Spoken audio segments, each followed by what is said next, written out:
As long as most Americans can remember, our country has possessed a general fear of governmental power. This is evident throughout the history of the United States, from the checks and balances on the different branches of government provided by our Constitution that prevent any branch from obtaining too much power, to the widespread fear of communism present throughout the country during the Red Scare, to the present-day opposition to government programs that many Americans have. It seems that, to many of us, government is, at best, a necessary evil. But from where did this deep-seated distrust of government originate? More importantly, is it reasonable to abhor government control as much as many Americans do? In A Necessary Evil, A History of American Distrust of Government, Gary Wills, best-selling author of nearly 40 other historical titles, seeks to answer these questions and more.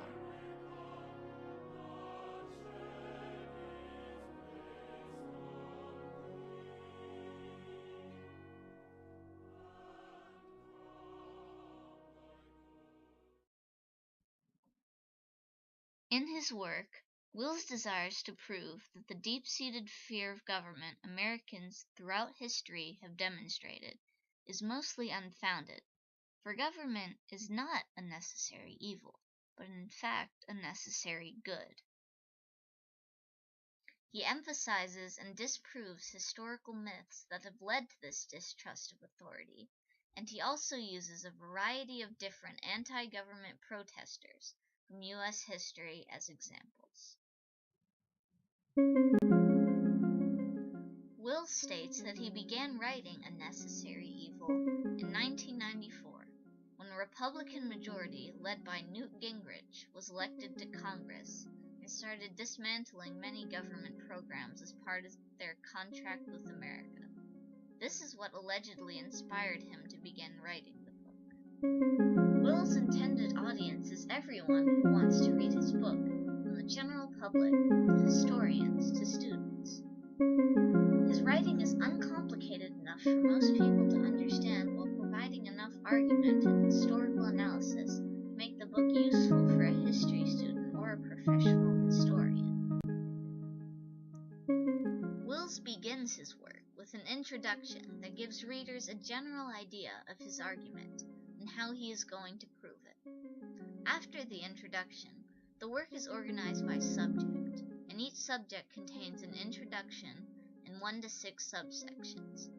The first 4 sections, revolutionary myths, constitutional myths, nullifiers, and seceders, dealing respectively with the American Revolution, the formation of the Articles of Confederation and the Constitution, the nullifiers, especially from the pre-Civil War period, and the Civil War, are arranged chronologically.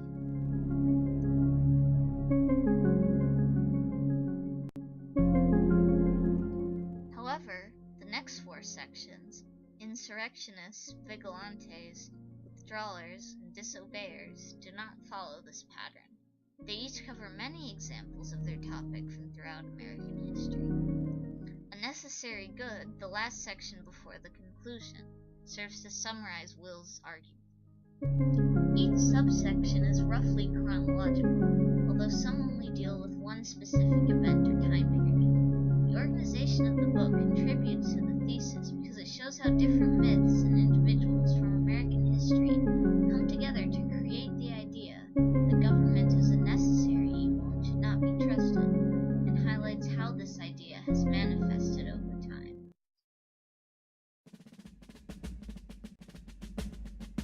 Wills includes plenty of evidence in his work, and much of what he uses are primary sources. One example of evidence used is in the second subsection of the novel, which is called Term Limits, and this section is part of the Revolutionary Myths section.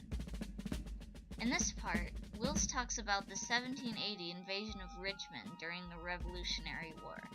General Steuben, who was sent by Washington to organize Southern troops, requested extra troops from Thomas Jefferson, who was then the state governor. However, Jefferson turned down the request because it would require a great expansion of his power.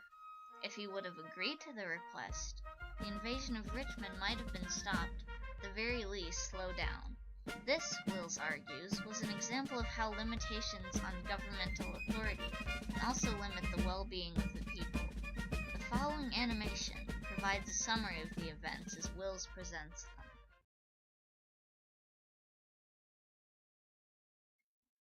Mr. Jefferson, it will be impossible for us to defeat the Redcoats at Richmond if we don't receive more troops. Please send some as soon as possible. Sorry, General Steuben, but I am unable to do that. After all, I'm only a governor of the people, and I wouldn't want to abuse my power. Besides, you are a great general. I'm sure you will be able to win. So much for a governor of the people. Wills includes quotes from various parties involved in this incident in order to provide ample evidence to prove his point. Another example of Wills's skillful use of evidence is found in the insurrectionist section in the subsection from Daniel Shays to Timothy McVeigh. Here, he discusses 4 monumental anti-government uprisings from throughout American history in great detail in order to describe the common misconceptions about them, as well as the ways in which they failed. For example, he describes the 1995 bombing of the Oklahoma City Federal Building by Timothy McVeigh, explaining his reasons for the bombing and his similarities to other insurrectionists. Wills sources his information using in-text superscripts to indicate where he used information from other sources, and a lengthy, in-depth bibliography at the end of his book to show where he found his information. He utilizes a variety of sources. Some of them are primary sources from U.S. history, such as speeches and quotes from famous figures, while others are more recent secondary or tertiary sources that reflect on the events Wills discusses. In addition, the sources come from a variety of different people on both sides of the argument. The variety of sources from throughout the history of the United States that Wills utilizes in The Necessary Evil come together to prove his thesis very effectively. This is something that defied my expectations from my first impression of the work. The book's introduction gave me the impression that it would be a very opinionated and subjective argument. However, Wills goes to great lengths to dispel this notion. Not only does he provide plenty of evidence that amply supports his thesis, but he also uses this evidence to discuss and refute viewpoints that differ from his own. In addition, Wills makes it clear in his work that the issue of American distrust of government is not a black and white one, conceding that while government itself is a necessary good, not every system of government itself or particular governmental leader is necessarily beneficial to the society they govern.